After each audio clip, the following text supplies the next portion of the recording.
As the manufacturers, the vaccine has announced that as many as 90 million doses of the jab destined for COVAX worldwide will be delayed to allow the Asian country to address the local spike of the virus amongst its 1.4 billion people. Africa's Center for Disease Control, CDC, says Africa is unlikely to meet its target for vaccinating the continent against COVID-19 if supply delays from a key Indian manufacturer continue. This is a virus that is mutating, and it is going to continue to mutate unless we stop it from mutating, and the easiest way to stop it is to prevent transmission. And that is where the vaccines are so critical, that if we immunize quickly and at scale, then the issue of variants will go away. Head of Africa's disease control further warns that India's move to shelve exports of AstraZeneca's 2-dose COVID-19 vaccine will undermine the continent's inoculation plans and could have a catastrophic impact. It will definitely impact our ability to continuously vaccinate people. The first wave of vaccines came in through COVAX, and it was predominantly from AstraZeneca from India, from the Serum Institute. And if the delay continues, I really want to deliberately hope that it is a delay, not a ban, because that would be catastrophic if that was the case. Then meeting our vaccination schedule will become problematic, very, very problematic, I think. India is racing against time to fast meet local demands, and as many as 90 million doses of the shot destined for the COVAX initiative worldwide will be delayed through the end of April. The hold will definitely impact Kenya's continuous ability to vaccinate people as the government relies on the vaccine.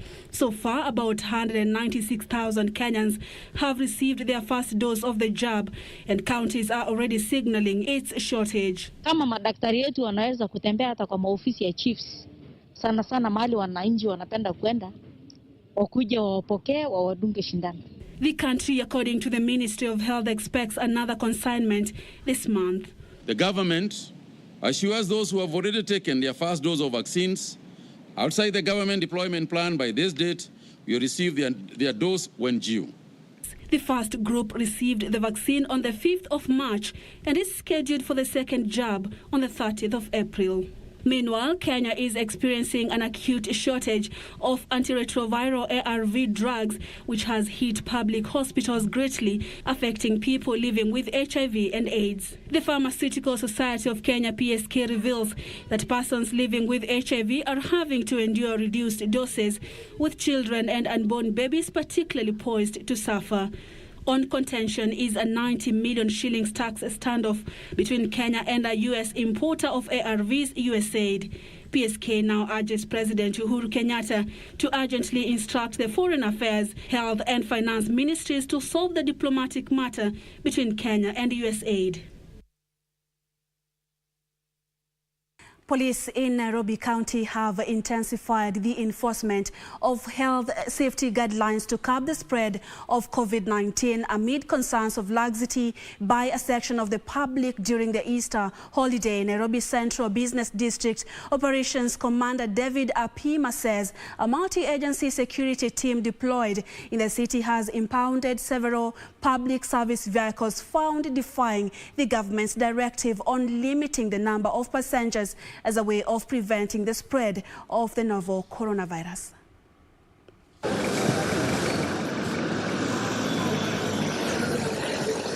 In Nairobi Central Business District, a section of interstage and short-distance matatu operators have largely abandoned sanitizing commuters, with most of them carrying excess passengers. In a move to enforce the measures to control the spread of coronavirus, police have intensified surveillance targeting vehicles and passengers flouting set regulations. Tuko na roadblocks kila mahali. Ukifuata njia ya Rangata utakutana na roadblock. Ukifuata njia ya Landis utakutana na roadblock. Ukifuata njia ya Thika Road utapatana na roadblock. So tunaamini kwamba wewe ukibeba kutoka hapa town, ukiwa unafikiria kwamba utafika njiani na utakutana na maofisa na utashikwa, na wengi wameshikwa, na weekend hivi vile tumefanya operation, na leo tutaendelea, kesho tutaendelea. Wale ambao watakuwa wamekaidi amri, Jumanne watapelekwa kotini. Nairobi Central Business District Operations Commander David Apima, while noting a rising trend on violation of COVID-19 protocols, said officers on patrol on Good Friday arrested over 20 people, some of whom were claiming to have been stranded in the CBD after failing to find means to their homes owing to the 8 p.m. curfew. Ukijua unatoka CBD, toka mapema. Toka kama 30 minutes before saa 2 ifike, ili by the time inafika huko mahali unaenda saa 2 kupate huko, utakuwa umepata kwamba curfew imelingana na vile inatakikana. More than 20 public service vehicles were impounded and a handful passengers were nabbed for non-compliance along Mombasa Road. This is after Athi River multi-agency security team erected a barrier at Mlolongo town targeting vehicles plying Mombasa Road. We have arrested most of them, especially those who are contravening, those failing to maintain social distance, and those who do not sanitize their customers. The operation will continue until we assure the COVID-19 is free from Athi River sub-county. A few passengers who had no face mask were arrested, though many passengers were left stranded as section lauded the security agencies. In Nairobi, a spot check by Channel 1 established that the pain and frustration is evident among drivers of long-distance public service vehicles who have opted to carry cargo due to lack of passengers. Hakuna kitu ingine tunafanya baba, tumeamua sasa kungoa viti tubebage mzigo. Juu sasa tutafanya hata hiyo mzigo hakuna. Tunangangana tu tuone hata kama ni kitu kidogo, ngalau tugawane na dereva na ile inapatikana, tugawane tu tupate kitu wakula. Haupati barua za ndiposa upate hiyo kazi ya kubeba mizigo. Mimi siko kazi, hata nyumba nilifungiwa. Mimi nalala nje saa hii. Nyumba nilifungiwa. Sina pesa, sina nini. Hata bibi alitoroka. Sina pesa ya kumpelekea, sina nini ya kitu. Ben Chumba reporting for Channel 1 News. Moving on, 2 children were burnt beyond recognition Saturday morning in Nairobi's Blue Estate slums, with dozen others left homeless in a fire incident whose cause is yet to be established. Dennis Usiku, the father of the 2 minors, said the incident was so quick that he was not able to save his children. It was tears in Blue Estate slums in Nairobi County after 2 children aged 3 years and 1.5 years were burnt beyond recognition in an early morning fire. Dennis Usiku, the father of the children, is still in shock. Mke wangu akakuja, aliletwa na mtu akiwa analia, akasema ameambiwa watoto wamechomekea kwa nyumba. Ndio nimeitwa tu kazini, nikakuja nikapata nyumba zishaungua. Na watoto nikapata washachomekea ndani wote wawili. The man who hails from Uganda is appealing for help to transport the bodies to his rural village for burial. Saidie washughulikie kama ni kwa transport, waende tuende tu kuwapeleka nyumbani. Dozens more were left homeless as residents say little was salvaged and are now calling on the government to help them reconstruct their dwellings. Hata sijui niseme aje. Yani tumechomekewa kila kitu. Kila kitu imeisha. Saa 2 tumekuja kusaidia vitu, tumepata vitu vyetu vimechomeka. Sasa tunaomba kama radio ya KBC na kupitia serikali mtusaidie ile vitu vyetu tumeweza kupoteza, ili kuturejeshea kama ni kidogo, ili tuanze maisha yetu tena irudi kama ilipokuwa hapo awali. The cause of the fire is yet to be established, but residents suspect a gas cylinder might have exploded, igniting the stream of fire. Elsewhere, angry residents of Nguni in Mwingi East Kitui County have set on fire a local pub said to be belonging to a woman accused of killing a man who was on a drinking spree. Kuja kwa ile club na kuiweka moto ikachomeka kabisa. Hawataki kuona huyo mtu hapa, na pia wanauliza serikali waendelea kufanya uchunguzi. 3 people who were in the Torch pub have already been arrested in connection with the murder. Ruth Wamboy for Channel 1 Weekend.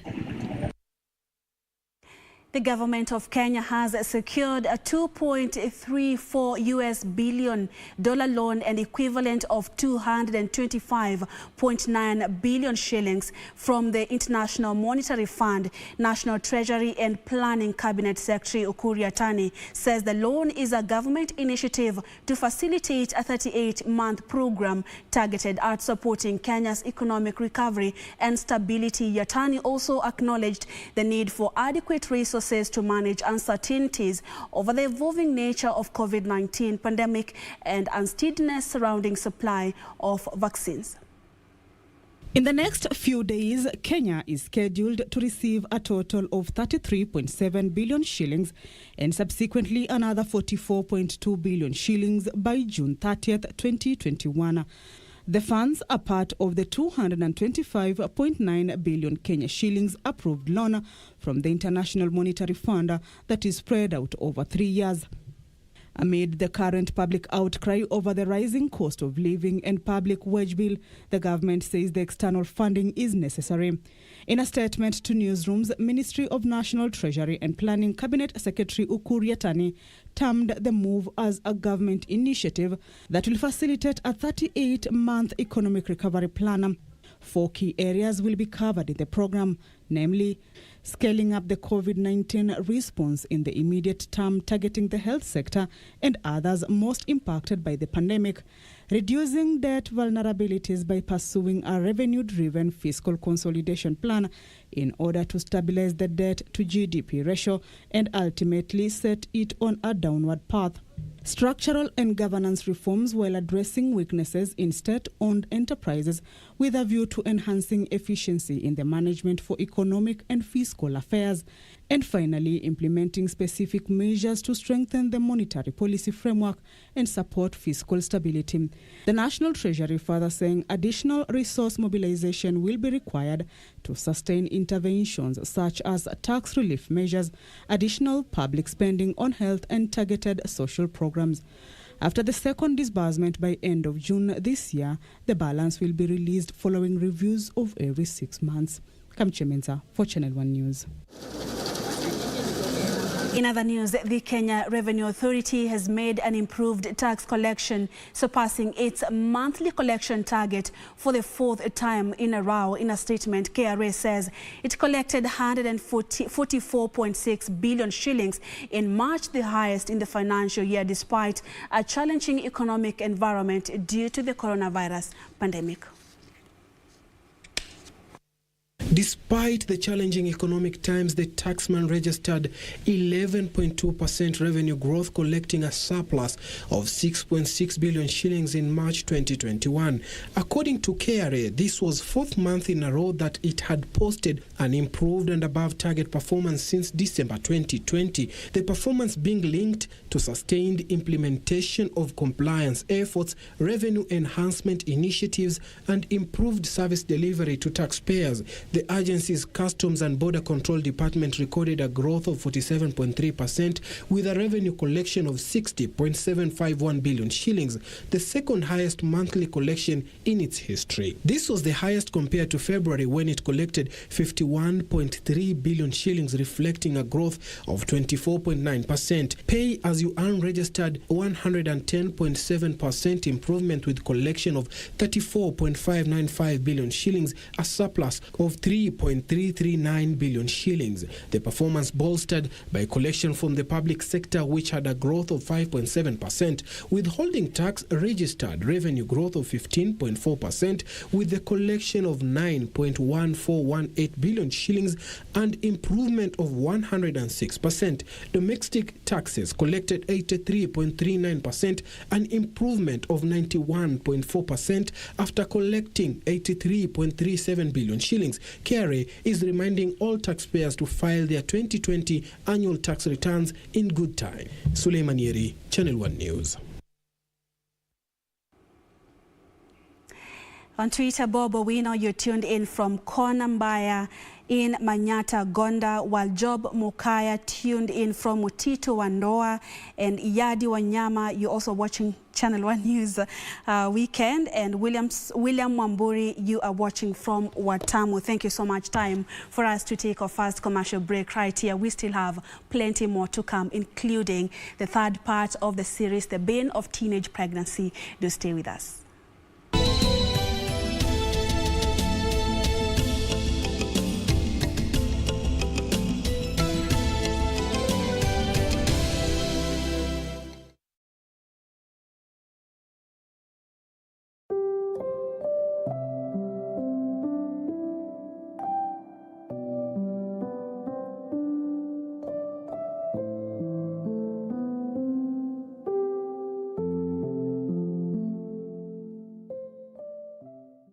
Aya basi, ladies and gentlemen, ndio hii hapa. Note that this is the Nissan Note we are giving out. Wacha kuchelewa. Nissan Note. Na hii Easter, this is the only time tunawapatia hii Nissan Note. As you can see, inakungojea wewe. So question is, will you be the bidder for this Nissan Note? What do you have to do? Very simple. Enda pale M-Pesa, ingia paybill, weka paybill number 4032353. Kisha itakuitisha account number. Hapo kwa account number, utaanza na the code for the day, ambayo ni NOTE. N-O-T-E, followed by your unique number. Baada ya hiyo, itakuitisha amount. Amount unaweka shilingi 44 peke yake, yani 40 Kenya shillings. After that, weka pin number yako na tuma. We will notify you as to whether wewe ndio lucky bidder ama uendelee kujaribu zaidi. Na sunipeni pelekee kuhu hata nyumbani aone vile ninatesa Nairobi. Next episode. She was sleeping, and as I was so tired, I just went to the bed to sleep. So a few minutes later, as I was sleeping, she woke up and poured sulfuric acid on my face and ran away. Vitiligo is a condition, like a skin condition, where there is what do we call it, pigmentation or something. So it's like viral. They say it's like viral. It cannot be cured, but it can be treated. 'Cause we're differently abled, differently.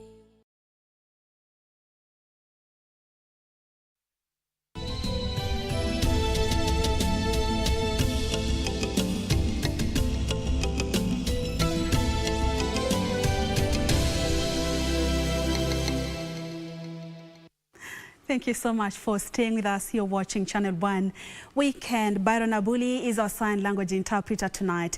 The unexpected return of a kin who went missing 17 years ago may be the best gift ever for one family in Kaga, Murang'a County this Easter season. 35-year-old Milka Muthoni reportedly left home in search of a job at the age of 18, never to be seen or heard again. And as her family celebrates, still shocked by the unexpected reunion, Muthoni is glad to be back home after what she terms a life of struggles and gender-based violence. Tucked on the side of these green leafy hills, songs of joy reverberate around Kaga village in Kiharu constituency, Murang'a County. One family is blissful and grateful this Easter holiday. Their kin, Milka Muthoni, who had disappeared for close to 2 decades ago, is back. In 2004, 18-years-old Milka, fresh from sitting the Kenya Certificate of Secondary Examination, packed her bags and left for Nairobi. Nilikuwa niende, alafu niweze kupata pesa, nirudi. Kwa msichana, lakini Mungu akanibariki, akanipea bwana, nikaolewa. Nikaenda Narok, tukakosania huko na bwana. The 2007-2008 post-election violence did not spare her. Divorced, she moved to Nyeri, where she remarried. Na sasa tena kukaka, nikapata mashida ingine, ile nyumba tulikuwa naye ikachomeka. Kuchomeka, sasa naye tena ikakuwa tena nikarudi chini tena. With 2 children and a jobless husband, Milka was the sole breadwinner. Sasa hiyo ndio matatizo yenye ilikuwa inafanya hata ninashindwa na kurudi nyumbani.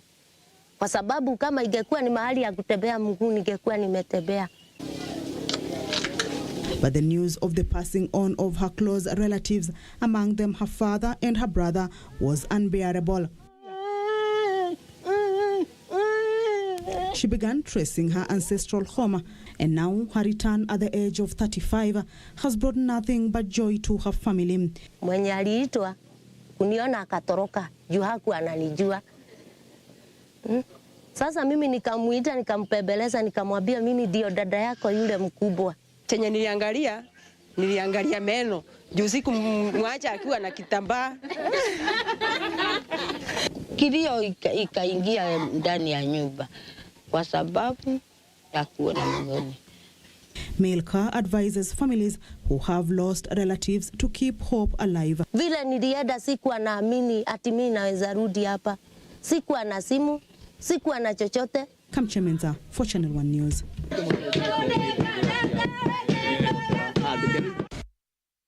Must be the best Easter celebrations for the family, and truck operators in KIAMBU County are calling on the Independent Policing Oversight Authority to investigate an incident in which police officers shot and seriously injured a truck driver at the Kimbo Weighbridge along Thika Superhighway.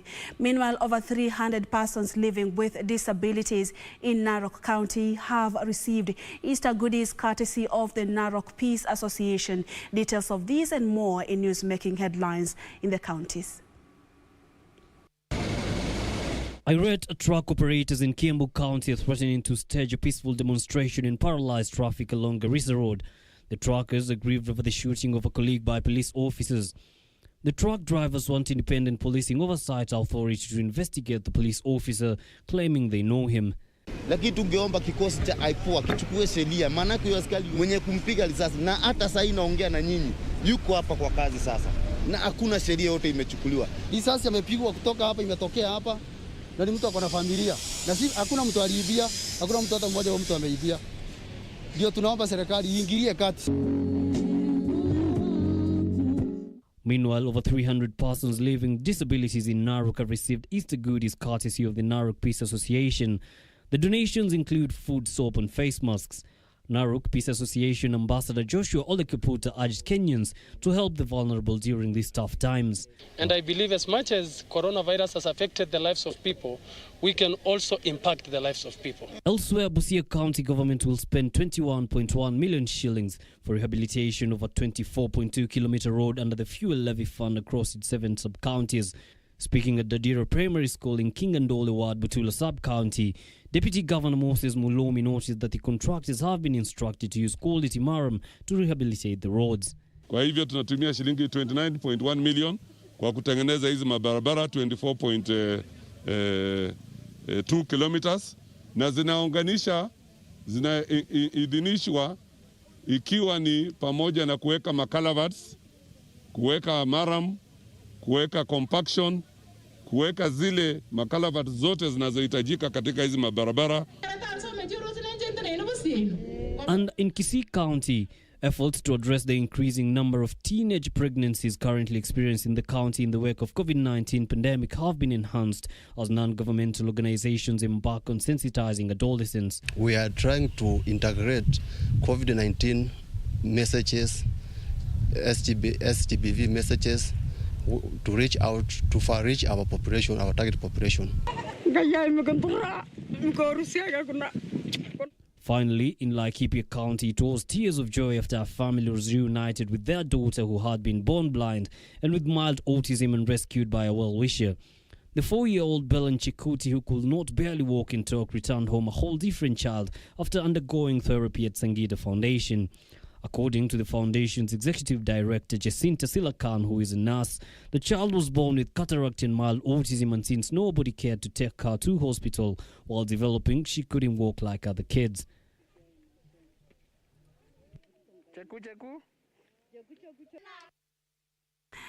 Crossing our borders, the G7 group of leading economic powers, which includes the United Kingdom, United States and the European Union, has said it is strongly concerned by reports of human rights abuses in Ethiopia's conflict-hit Tigray region. The group called for the reported crimes to be investigated and action taken against those found culpable. The G7 group of leading economic powers also urged Eritrea to withdraw troops that are fighting alongside Ethiopia against forces in Tigray.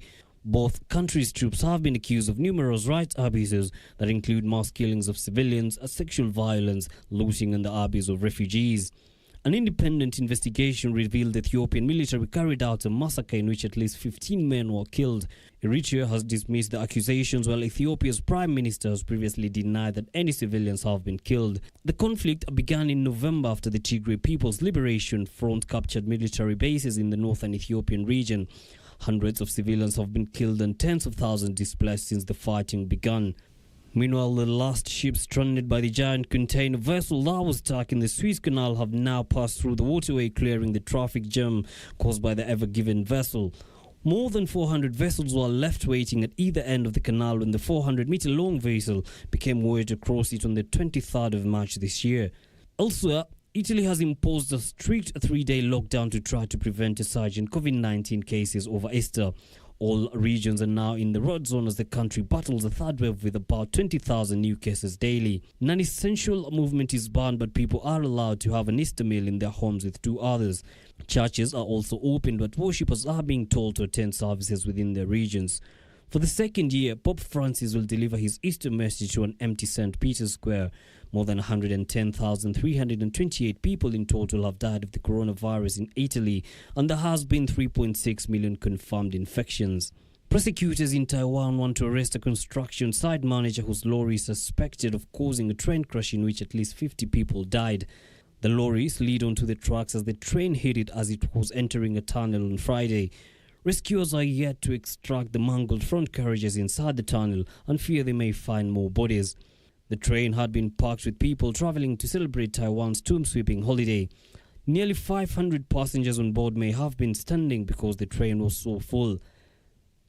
Finally, an attack at the U.S. Capitol complex in Washington, D.C. has left 1 police officer dead and another in hospital with injuries. The police say the car crashed into a security barrier before the driver lunged towards the officers with a knife. The officers opened fire and the suspect was shot dead. Authorities say the attack, which came 3 months after the January's deadly Capitol riots, did not appear to be terrorism-related. Yusufar, Channel 1 News.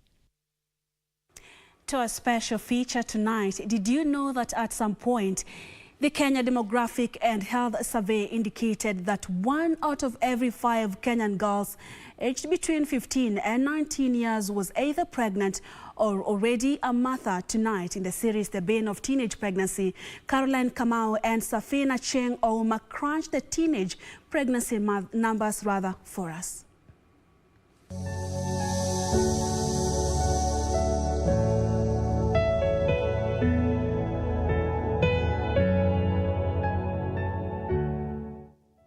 According to the World Health Organization, each year an estimated 21 million girls aged between 15 to 19 years in developing countries become pregnant, and approximately 12 million of them give birth, and at least 777,000 births occur among girls below 15 years in developing countries. Closer home in Kenya, the Kenya Demographic and Health Survey of 2014 states that 1 in every 5 girls aged between 15 to 19 years is either pregnant or is already a mother. A more recent statistic from the Global Childhood Report of 2020, published by Save the Children, states that Kenya recorded 75 births per 1,000 girls aged 15 to 19 years, a slight decrease from the 82 births per 1,000 girls in the same age bracket that were recorded in 2019, but way higher than the global average for 2020, which was 44 births per 1,000 girls, depicting a sluggish decline in the rates of teenage pregnancies. Dr. Bernard Onyango, a senior researcher and policy analyst at the African Institute for Development Policy, explains this trend. So we know that more than half of sexually adolescents in in Kenya who do not want to become pregnant have what we call an unmet need for modern contraception, meaning they're not using a modern contraceptive adolescents.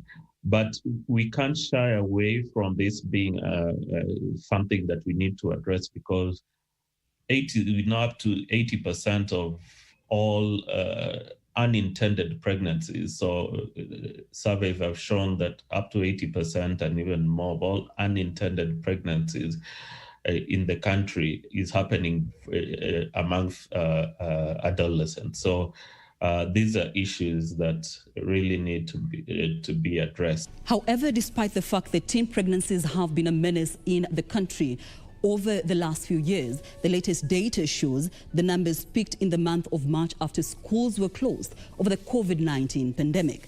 According to the Kenya Health Information System, 11,795 pregnancies for girls aged 10 to 19 years were recorded at health facilities in Nairobi between January to May. Kakamega followed with 6,686 pregnancies, Homa Bay 5,961, Kajiado recorded 5,841, Nakuru recorded 5,836, Bungoma 5,577, while Kisumu recorded 3,189. Allow me to give you details of what happened in Kilifi between the year 2017 to 2021. In 2017, Kilifi recorded 11,252. In 2018, it recorded 15,520. In 2019, Kilifi recorded 982 cases. In 2020, 7,550, and in 2021 it has recorded 1,195 cases so far. Kenneth Miriti from the Department of Health in Kilifi County explains. During the launch of the strategic plan, it was done on 19th of April 2019. The governor banned disco matangas, and he also retaliated that any person that is known to have a relationship with an underage will be dealt with by the county. And the county commissioner who was present there also stated that the chiefs will be responsible for any girls that are coming pregnant in their area. So that statement coming from very high offices within the county helped us to be able to galvanize various mechanisms to create mitigation factors. Now, experts attribute this to, among others, sexual exploitation and disruption of access to sexual and reproductive health services.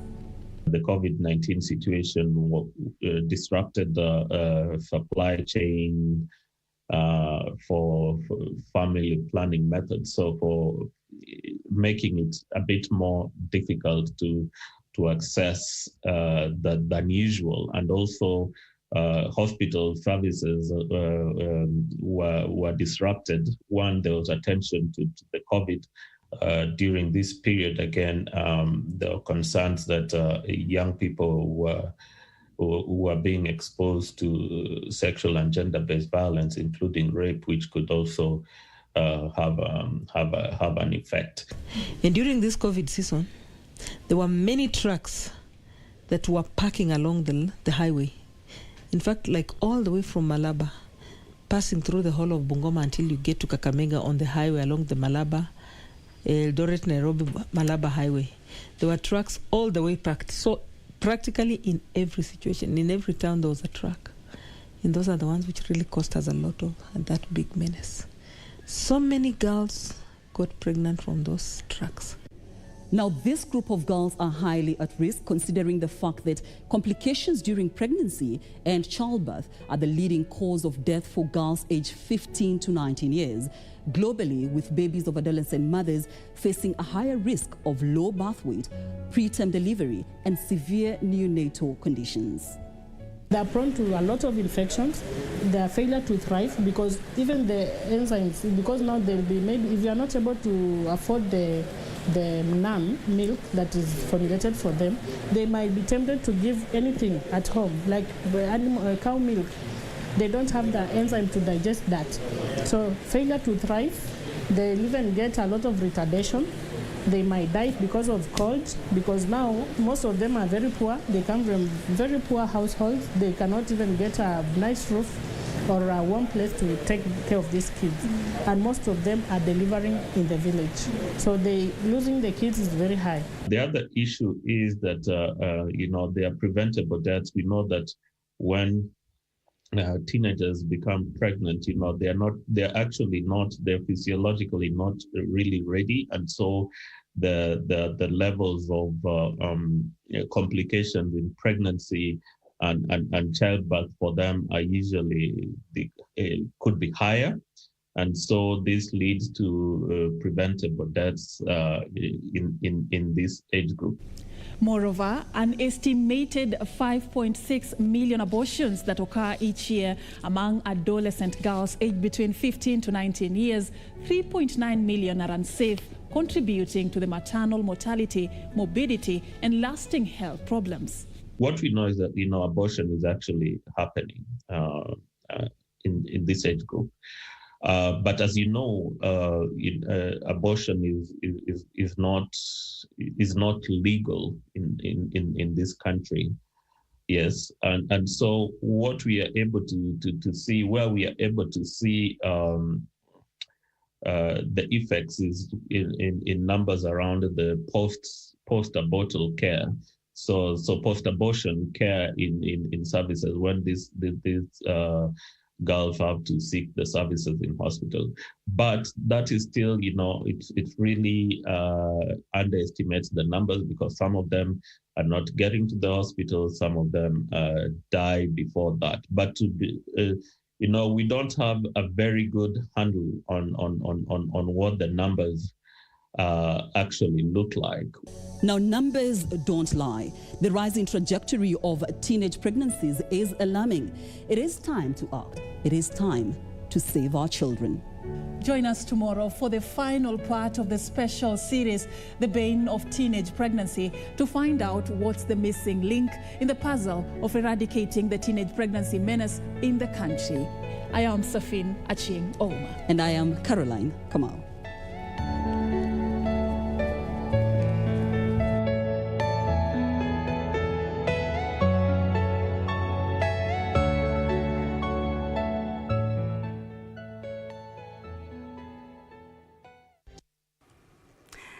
My colleagues Caroline Kamau and Safin Achieng Ouma digging deeper and looking at the tales of teenage mothers and, of course, teen girls who are pregnant. What do you think?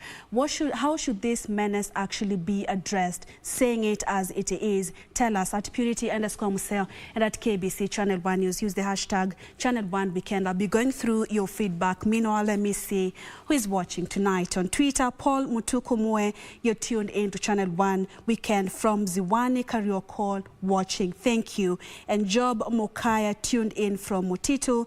And I also seeing Sarit at, you call yourself at Babalao Sarit. You're also tuned in. Bobo Wino, kama kawaida, thank you so much for watching. And of course, I'll be going through more of your feedback during this broadcast. A second break will do right here. Thank you once again for staying with us. We have plenty more to come, including sports news. Don't touch the dial.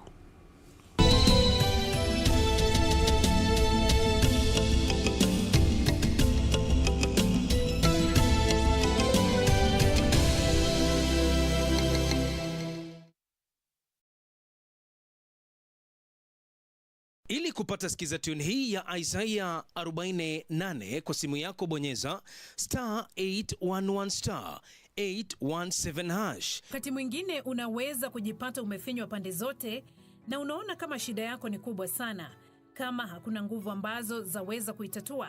Lakini ni vyema kujua kwamba kuna Mungu mwenye nguvu na ambaye hachoki kamwe. Isaia mlango wa 40 mstari wa 8 inasema, "Je, wewe hukujua? Hukusikia? Yeye Mungu wa milele, Bwana muumba miisho ya dunia, hazimii wala hachoki, akili zake hazichunguziki. Ili kupata sikiza tune hii bonyeza *811 *817 *811 *817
And welcome back. Let's now get the sport. Preparations for the Safari Rally Championship set to be held in between the 24th and 27th of June this year are at an advanced stage. Speaking during the media route tour, Safari Rally CEO Phineas Kimathi revealed that the Alphalt Service Park, which is being constructed at the Naivasha's Kenya Wildlife Service Training School, is almost complete.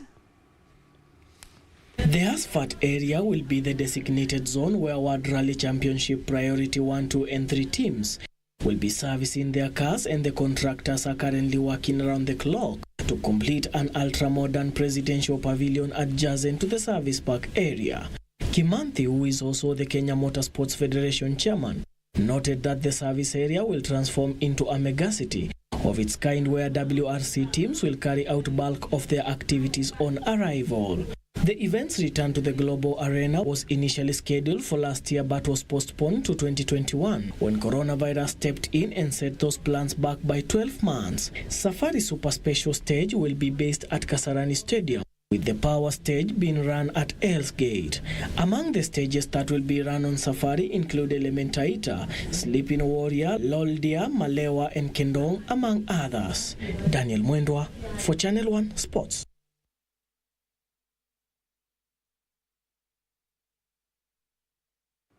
Tanzanian giants Simba denied Vita Club a chance at the quarterfinals of the CAF Champions League after thrashing them 4-1 earlier today at the Benjamin Mkapa Stadium in Tanzania. Simba, who had already secured their quarterfinal place, was still at their very best as they have been throughout the continental tournament. They took the lead in the 30th minute through Luis Mikisone, and Zemanga Soze leveled for Vita 2 minutes later. Now Clatter's however, ensured that Simba went to the break ahead when he scored the second goal for the Tanzanians in the first half added time. Larry Bwalia was on target to send Simba 3-1 up in the second half before Chama netted his second with just 6 minutes left on the clock for the 4-1 win. Vita bowed out after Al Ahly of Egypt drew 2-2 with Al Merrikh of Sudan in the other match played today.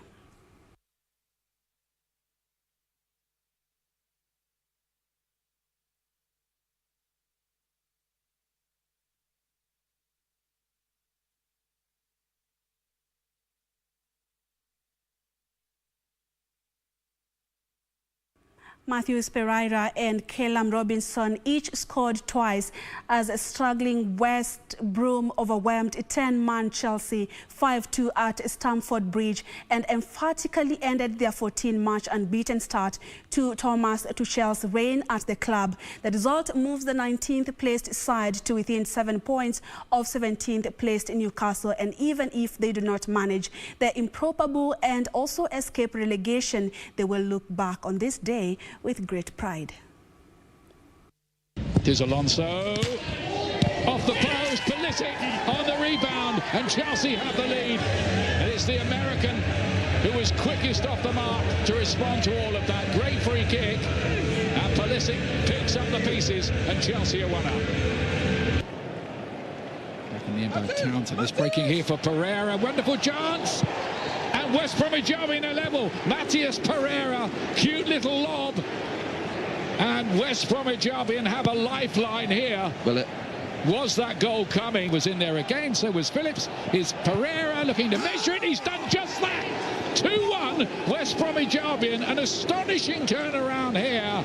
Furlong this time to play it in. Robinson, he's done it again against Chelsea. 3-1 up, and that is a wonderful strike by Callum Robinson. And West Bromwich Albion are in some sort of dreamland here. 3-1 up. Pereira plays it across, and West Bromwich Albion have another one. Diania slides it in, and they lead by 4-1. Alonso, Werner, surely. Mount plays it in his 4-2. It was unselfish by Werner, and that just gives Chelsea a glimmer, just a glimmer. To the lead, Pereira, and Robinson makes it 5. Amazing, just amazing. 2 for him. I know people are hurting, the Chelsea fans, but in any competition there has to be a winner and a loser. I hope we win tomorrow. Manchester United could have Marcus Rashford and Mason Greenwood available again after the pair joined in with training on Friday when they host Brighton at Old Trafford tomorrow. However, both Anthony Martial and Victor Lindelof could miss out because of respective knee and back problems. Brighton remained without Adam Webster, who is recovering from an ankle injury. The match is one of the 4 Premier League matches on card tomorrow. The fixtures for tomorrow follow in our weekend diary.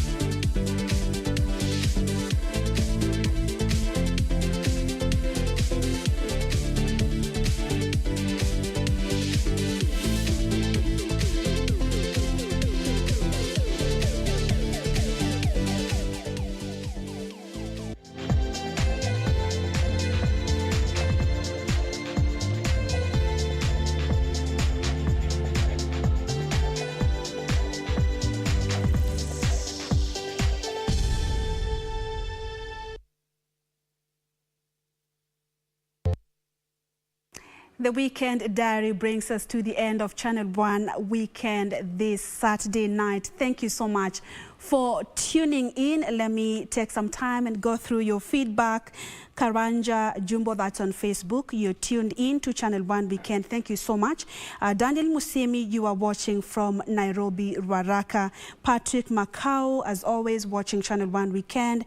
And Jim Washira Nyeri tuned in. Thank you so much for the love. Michael Tello tuned in from Migori County, and Grace Atieno, good evening. Happy Easter. Thank you to you too. Tuned in from Kakamega County.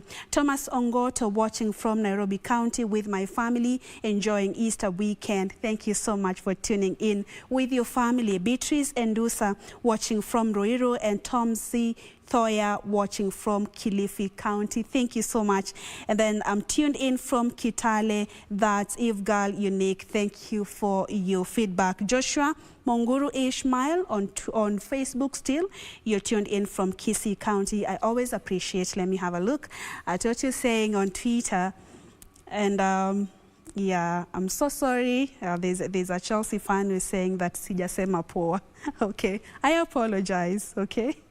Then we have Silvanas Lumbasi tuned in from Namatala, Malava, Cabras. Thank you so much.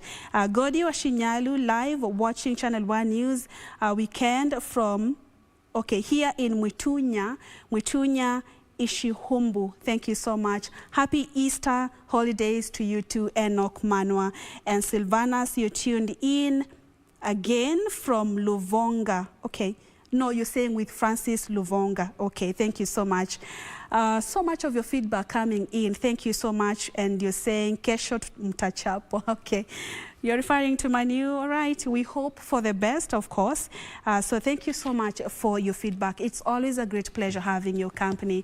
My name is Purity Museo. Byron Abuli has been our sign language interpreter tonight. Stay safe, wash your hands, sanitize, and put on the mask. Up next is Weather Forecast with Yusuf Farah. Do enjoy the rest of our programming. Good night. God bless.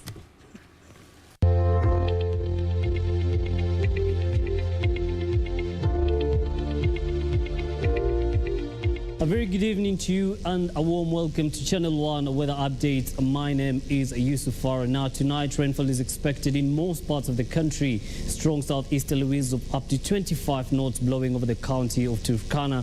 Eldoret is the coldest with temperatures over there dropping to 13 degrees Celsius. Tomorrow morning the counties of Kisii, Kisumu and Kericho wake up to rains accompanied by sunny intervals. Sunny intervals accompanied by showers in the coastal region. Remember to keep warm in that area. Sunny, partly cloudy conditions in areas of Garissa. Mandera will have a chance of rain in the morning accompanied by sunny intervals.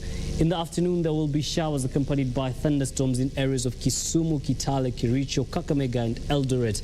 The capital city will also have rains accompanied by sunny intervals. Sunny intervals in the afternoon in the coastal region, unlike the morning where there were showers accompanied by sunny intervals. The northeastern region will have rains accompanied by sunny intervals as well. Areas of Lodwar, the Lake Turkana Basin and areas bordering Kenya and South Sudan will also be having showers accompanied by thunderstorms.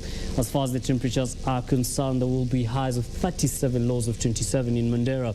Garissa highs of 36, lows of 25, and Nairobi highs of 27 and lows of 17. On that note, I complete the local weather focus. The international weather focus is coming up in a bit. Again, many thanks for keeping it Channel 1. I'll see you tomorrow, same time, same place. Until then, do have yourselves a blessed night.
Bwana Yesu apewe sifa.